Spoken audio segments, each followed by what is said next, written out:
Pero agregar un agua frita.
Encantados se encuentren en esta segunda parte, en esta continuidad de esta disertación sobre la difamación e injuria como delitos contra las personas.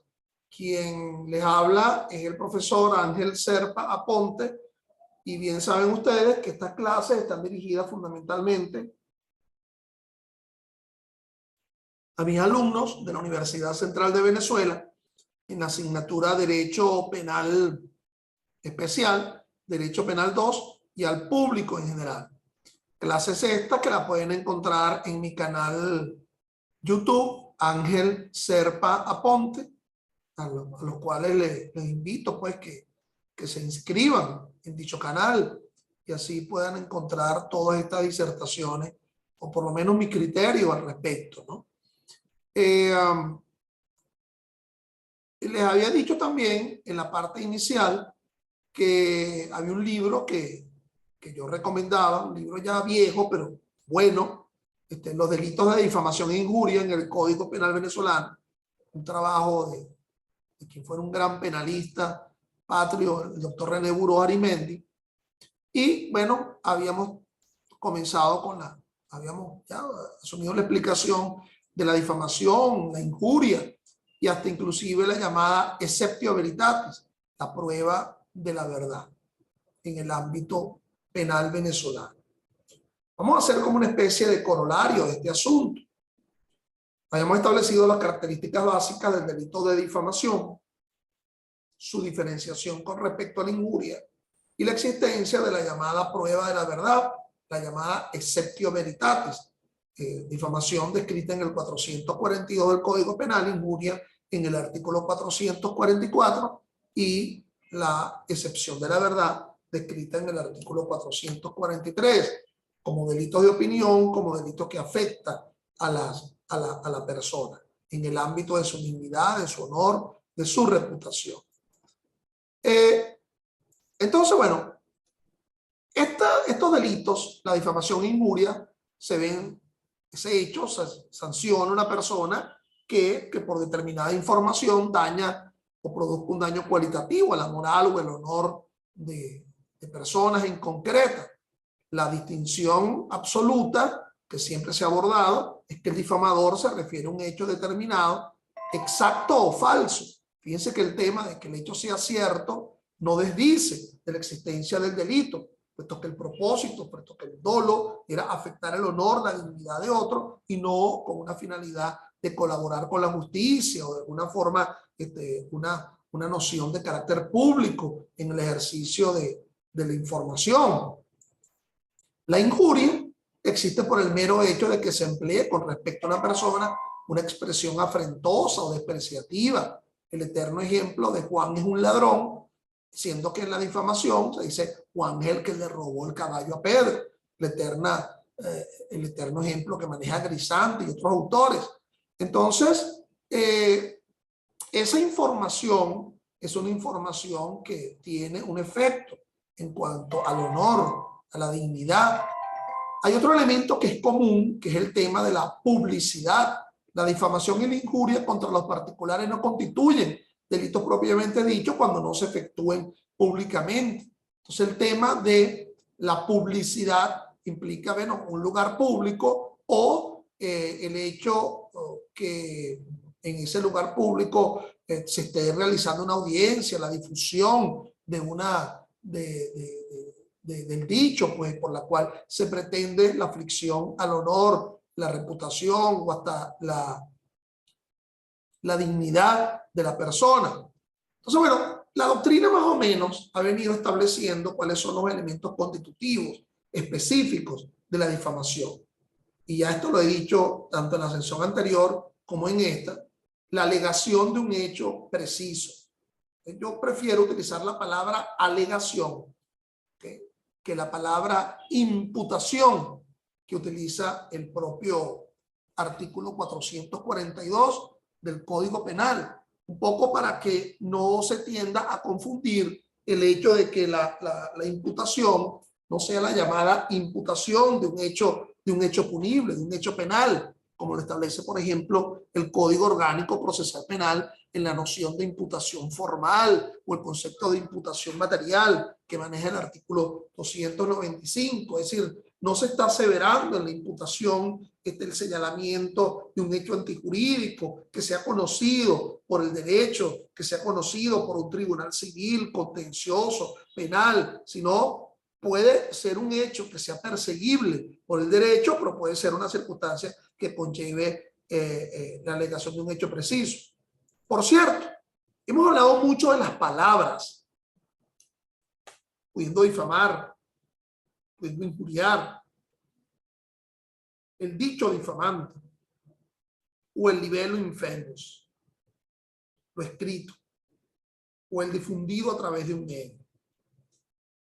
Pero puede ser que un gesto, sin utilizar la palabra, también difame, o por lo menos injurie. Aseveraciones gestuales. En muchos países hay muchas aseveraciones gestuales. Por ejemplo, habiéndose reunido muchas personas, yo digo, mira, ese que pasó por ahí, digo así. En muchas partes del mundo uno dice así y pareciera que es que lo está haciendo bien, está haciendo algo bien. Pero cuando uno dice así, por ejemplo, en el contexto venezolano, estaría colocando al escarnio público a otro, supuestamente por un problema no, por una orientación de contenido sexual.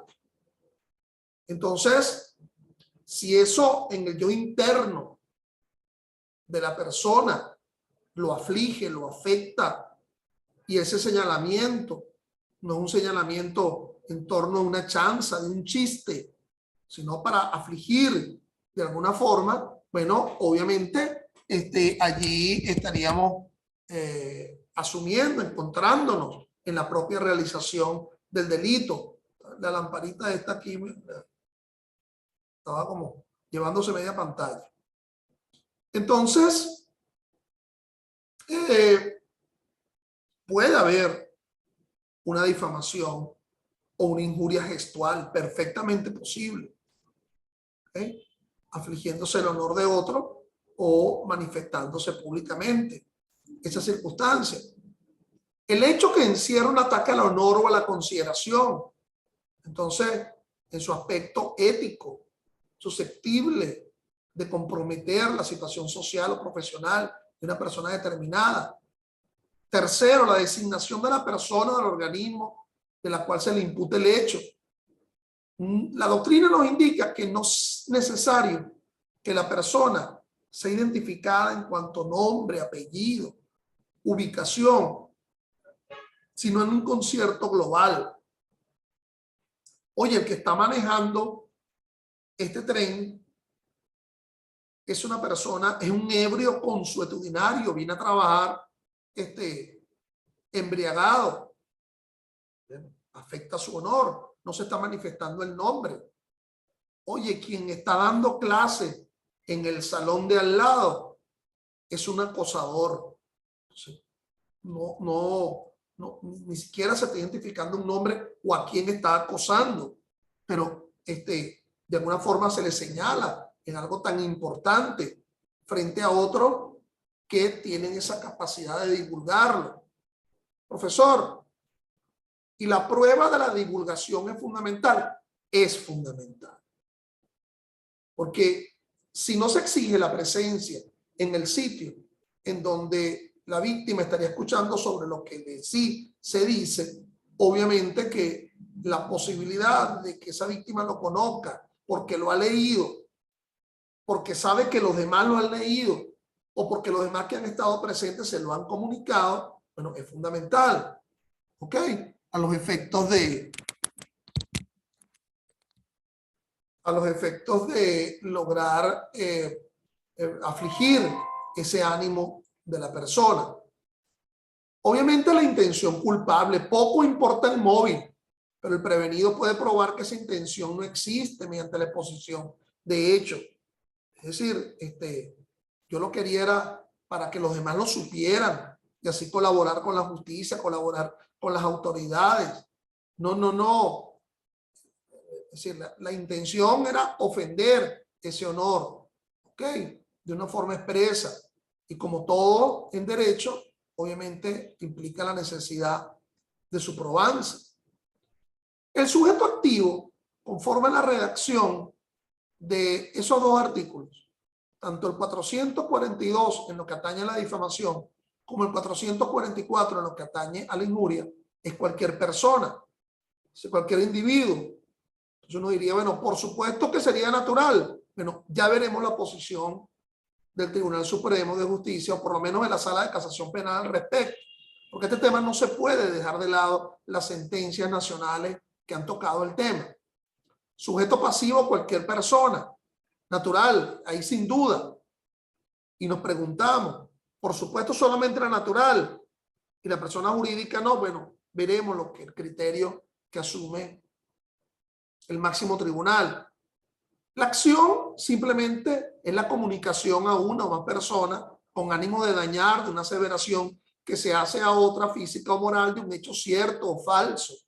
Puede ser falso, puede ser cierto, determinado o indeterminado, pero eso sí, que tenga esa capacidad aflictiva, la capacidad aflictiva de causar una afectación al honor, dignidad o reputación. Conceptos que no pueden ser vistos de forma similares. No hay un símil entre honor, dignidad o reputación. Y ya de alguna forma volveremos a la sentencia del Tribunal Supremo para dividir las aguas entre ambos conceptos. Y aquí sin más, vamos a comenzar a abordar estas sentencias del Tribunal Supremo en Sala de Casación Penal. Debo decir que poco llega a la Sala de Casación Penal como jurisprudencia en materia de difamación. Porque cuando vean derecho procesal penal, conmigo, con otro profesor, se darán cuenta que para intentar el recurso de casación, que es el que hace activar las decisiones de la Sala de Casación Penal del Tribunal Supremo de Justicia, se requiere que el delito supere a los 4 años en su límite máximo. Y entonces por ello, si no se da un caso de difamación agravada, poco llegará a la Sala de Casación Penal, ¿verdad? Porque el delito no supera los 4 años en su límite máximo. No crean ustedes que la explicación es que los delitos de instancia de parte agraviada no llegan a la Sala de Casación Penal. No, algunos llegarán siempre y cuando ese aspecto objetivo, el quantum de la pena, pues supere los 4 años en su límite máximo. Entonces por ello se ve pocas decisiones en materia de delitos de opinión. Veamos esta. La sentencia 497 del 2 de octubre del año 2008 en la Sala de Casación Penal. El elemento subjetivo es el ánimo difamante, que no es más que la voluntad consciente de difamar, el querer dañar la honorabilidad de la persona atribuyéndoles hechos determinados que afecten su reputación. Asimismo, el elemento del tipo es la comunicación con personas naturales reunidas o separadas y se considera agravada la acción si se realiza por medio de documento público, dibujos, escritos o cualquier medio de publicidad. Nada distinto a lo que dice en la propia norma. En el caso bajo estudio, la presunta violación se apoyó en manifestaciones escritas, que es lo que se considera el libellus famosus, que fueron divulgadas y puestas al alcance del público. Es decir, hubo una difamación escrita que configura el famoso libelos famosos que, como ya ustedes saben, por el parágrafo único, tanto el 442 como el 444, en el caso de la injuria, 442 del Código Penal, en el caso de la difamación, esa se configura, ese escrito, en la prueba fundamental. Otro elemento común que yo quiero manifestarles a ustedes entre difamación o injuria es que conforme al 450 del Código Penal, estos delitos tienen una prescripción de la acción distinta al del resto de los delitos contemplados en ese cuerpo de ilicitud ortodoxa, que es el Código Penal. Recuerden ustedes que la mayoría de los delitos dentro del Código Penal tienen la prescripción de la acción establecida en el artículo 108, ¿verdad? Del Código Penal, aquel 108 con sus diferentes numerales, a partir de lo cual, si el delito supera a los 10 años, numeral primero, prescribirá a los 15 años. Si el delito es mayor a 7, pero menor de 10, prescribirá a los 10 años, y así sucesivamente. Y el 110 nos habla también de la llamada prescripción extraordinaria o judicial, que es el término de la prescripción ordinaria más la mitad de dicha prescripción ordinaria. Y entonces, bueno, esa prescripción extraordinaria o judicial nacería a partir del momento de la interrupción de la prescripción ordinaria. Ahora bien, en estos específicos delitos, la difamación y la injuria tienen su propia prescripción, la que está descrita en el artículo 450, que se maneja en ámbitos distintos a la que se establece en el artículo 108. Esto más o menos se parecía a cuando existía la Ley Orgánica de Salvaguarda del Patrimonio Público, a las prescripciones específicas de los delitos contra la cosa pública que allí se establecían, pero recuerden ustedes que esa ley de salvaguarda es anterior a la Constitución. La Constitución ahora, la norma vinculada a estos delitos contra la cosa pública es la Ley contra la Corrupción, y la propia Constitución en el artículo 271 habla de la imprescriptibilidad de los delitos contra la cosa pública. Entonces, frente al tema de la prescripción, uno diría, la mayoría de los delitos tienen la prescripción descrita en el 108 del Código Penal, bien sea que estén dentro del Código Penal o en cuerpos de ilícito penal colateral. Existen los delitos imprescriptibles, entre ellos los delitos contra la cosa pública, los delitos contra los derechos humanos, el tráfico de estupefacientes, conforme al 271 de la Constitución.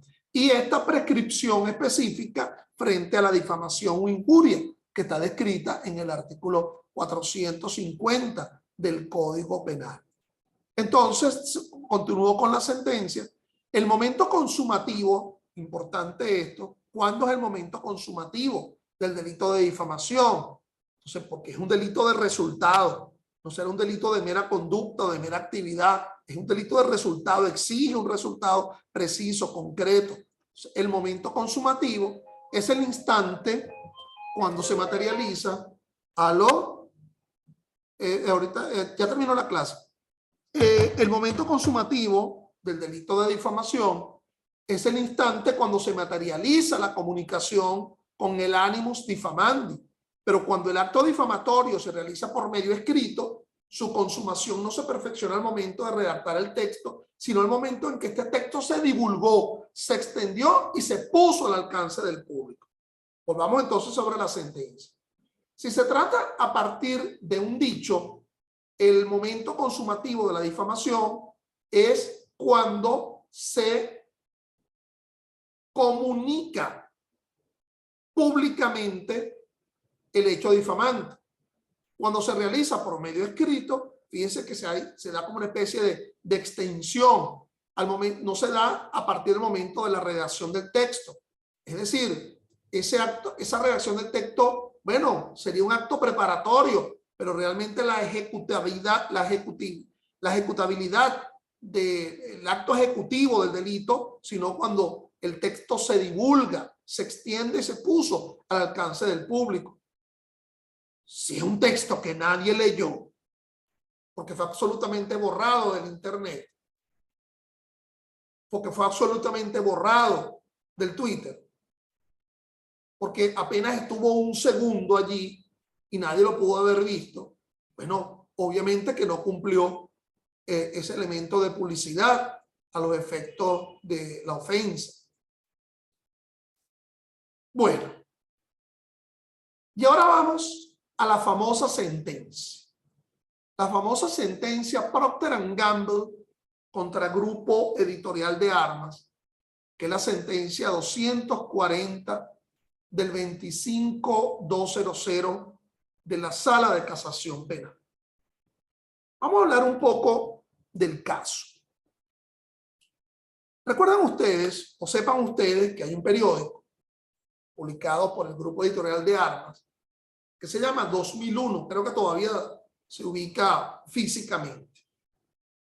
Hace esos años, los años de la sentencia, en una columna de ese diario 2001, la columna de farándula, que era firmada por un seudónimo, Cepa Candela, era quien lo firmaba, que era quien aparecía. Ese grupo editorial tiene un editor responsable, tiene un director, etcétera. Se decía, no consuman pastas dentales, y mencionaba una pasta con un nombre determinado, que no lo voy a decir yo por acá. No consuman esa pasta dental, mencionaba el nombre, porque esa pasta da cáncer. ¿Okay? Eso era lo que pasaba reiteradamente en esa columna de ese periódico. Y entonces la fábrica de dicha pasta se sintió ofendida por esa reiteración a través de un medio escrito, un medio de comunicación, de esa aseveración. Ese era el caso. Por lo tanto, se planteaba el dilema sobre si podría haber difamación contra personas jurídicas. Ustedes han escuchado algo de la moral corporativa, de la cultura corporativa, ¿ok? En determinados sitios, por ejemplo, en cultura corporativa, se va a trabajar como ya son las cosas presenciales. Y esto se está acabando, la virtualidad. Ya todo el mundo está regresando. Hoy el Consejo Universitario que decidió algo con respecto a la semipresencialidad, pero eso sí, siempre que sea voluntario, no obligado. Veremos qué criterio yo adopto, pero en todo caso tengo que esperar que me lo digan las autoridades de la facultad. Entonces, hay una cultura corporativa. En determinados sitios, bueno, se va a trabajar los viernes con blue jean, ¿verdad? Todo el mundo anda. Parece que eso ocurre en cualquier momento, en blue jean, ¿verdad? No sé, en algún taller, el jefe le compra una cajita de cerveza a los empleados el viernes en la tarde. ¿Sí? Ámbitos, especie de cultura corporativa. Regalar una merienda en la tarde, el uniforme, etc. O sea, podríamos hablar de una dignidad, de un honor corporativo, o sea, que se extienda a los dueños, a los gerentes, a los empleados. De eso versaba más o menos el asunto. Y la sentencia fue prolífica. Esa sentencia, bajo la ponencia del entonces magistrado Angulo Fontivero, en esa sala de casación penal, el 25 de febrero del año 00, creo afirmar que esa sala estaba integrada por el doctor Angulo Fontivero como ponente, el magistrado Jorge Rosell y el magistrado Pérez Perdomo. Entonces dice la sentencia: el honor es un sentimiento a través del cual reconoce y estima sus propios méritos.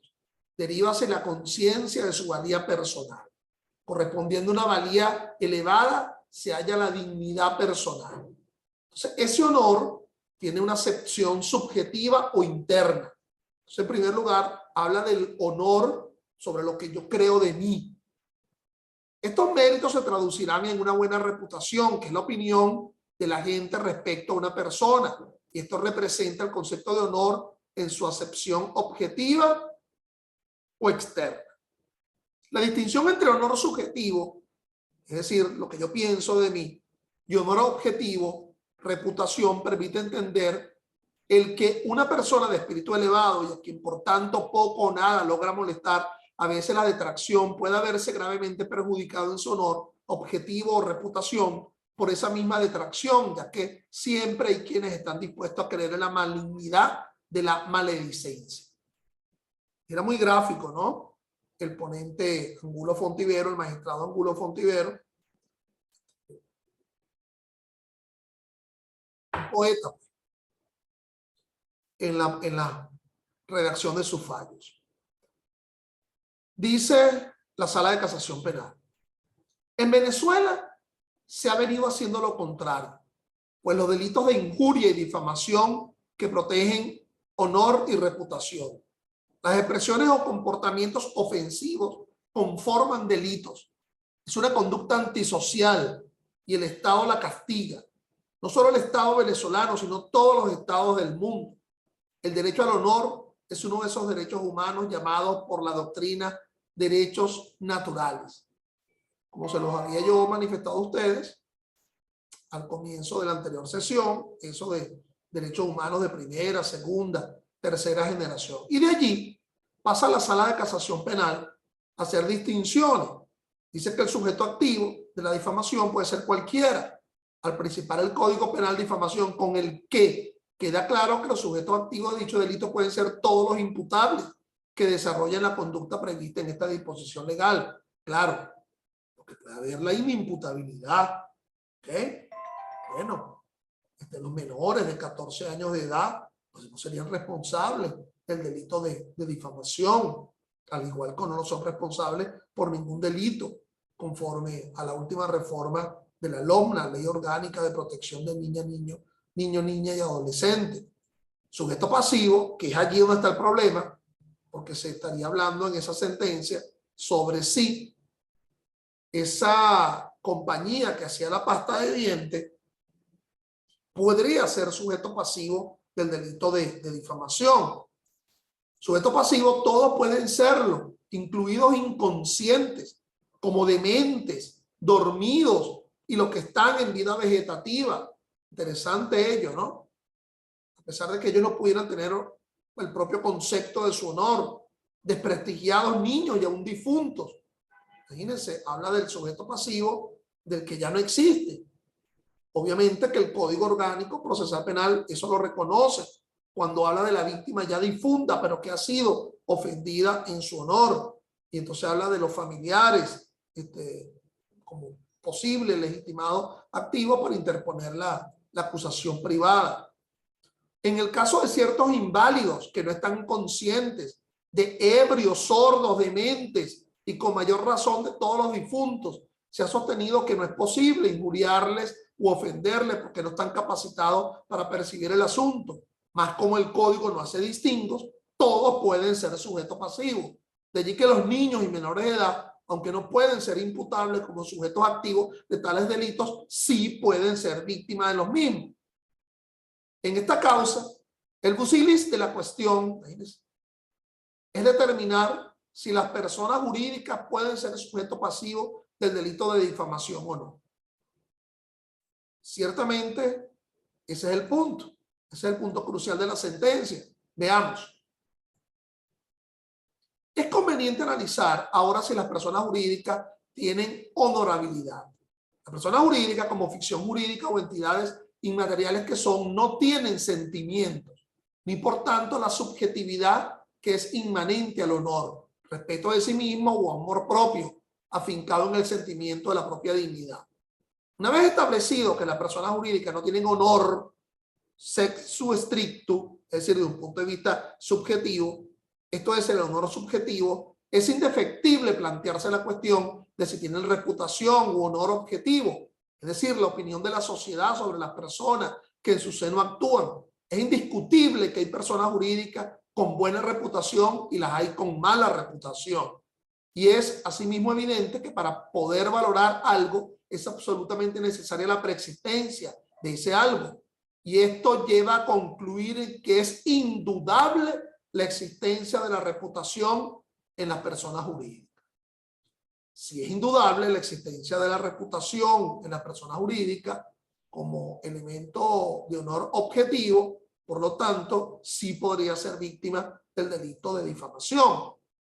No podría ser de otra manera, continúa el fallo, puesto que si la reputación se forma sobre la actuación de una persona en la vida de relación social, es obvio que igualmente ha de tenerlo una persona jurídica que también actúa en el marco social. No es posible desconocer la capacidad de dicha persona jurídica para actuar válidamente en el marco de la ficción que le dio vida y dotó de personalidad, pero ese actuar guarda más relación con los hechos naturales o acontecimientos mecánicos propios del famoso y así denominado acto acromático. Aún acogiendo la tesis organicista que atribuiría voluntad a la persona jurídica, es forzoso reconocer que tal voluntad sería como la del autómata o como la energía que permite moverse a quienes duermen. Entonces, ya con esto, en esa sentencia, se establece, esa sentencia del año 00, la posibilidad de que la persona jurídica sea víctima de la difamación o la injuria. Pero continúa el fallo y me parece importante transcribir esto. La injuria es la ofensa genérica y la difamación la ofensa específica. Por tanto, la injuria es el género y la difamación la especie. Esta exige la imputación de un hecho determinado, es decir, detallar esa ofensa que si no pasa de genérica quedaría sin injuria. Habría que dar pormenores, habría que matizar esa ofensa genérica con circunstancias de lugar, tiempo, modo, etc. La difamación, como se expresó con antelación, está descrita en el Código Penal. El criterio distintivo entre difamación e injuria consiste en que mientras en esta última se atribuye una ofensa genérica no pormenorizada, y esto ya lo hemos dicho hasta el cansancio, en la primera se irroga una ofensa específica, determinada, caracterizada o pormenorizada. Y como en la difamación, por atribuir un hecho determinado detallado, hay un mayor ataque a la víctima por la mayor apariencia de verdad, por eso se ha castigado más severamente. Por eso el cuanto sancionatorio de la difamación es superior a la de la injuria. Continúa el fallo. En la difamación se lleva al extremo el perjuicio que causó en la fama de la víctima, pues se rodeó de imputación de una apariencia formidable de veracidad, dado que se afianzó en supuestos hechos, circunstancias de lugar, fecha, sitio, etc. Y luego, en el extracto posterior, porque no los quiero cansar con tanta lectura, pero evidentemente se dan cuenta ustedes que aquí era importante darle lectura al texto de la sentencia por lo pormenorizado del mismo. Fíjense que habla de, existe el animus diffamandi, es decir, el elemento culpabilístico, voluntad consciente de difamar, por lo que queda excluida la respectiva responsabilidad penal al no tener ese ánimo, sino otros ánimos, giocandi, narrandi, defendendi, consulendi y corrigendi. Están descartados por completo y por postísimas razones todos estos ánimos, con la excepción del ánimo narrandi que se analizará. Es decir, si hay un ánimo de chiste, si hay un ánimo de defensa en un estrado de un tribunal, si hay un ánimo político en el estrado, sobre todo la llamada no sanción frente a los diputados de los dichos que se manifiestan en el ámbito del estrado parlamentario. Las informaciones suministradas en los medios de comunicación y por los periodistas, en principio, no llegan a ser delictuosos, difamación o injuria, porque se consideran expuestos con un ánimo narrandi o intención de narrar, informar o comunicar, distinto a las aseveraciones sin ningún sustento. Finalmente, la difamación es un delito agravado por las circunstancias de publicidad contempladas en el Código Penal. El medio de la publicidad agrava con toda lógica estos delitos por la máxima difusión del daño contenido en la especie ofensiva. Bueno, mis estimados, entonces, dicho esto, pues,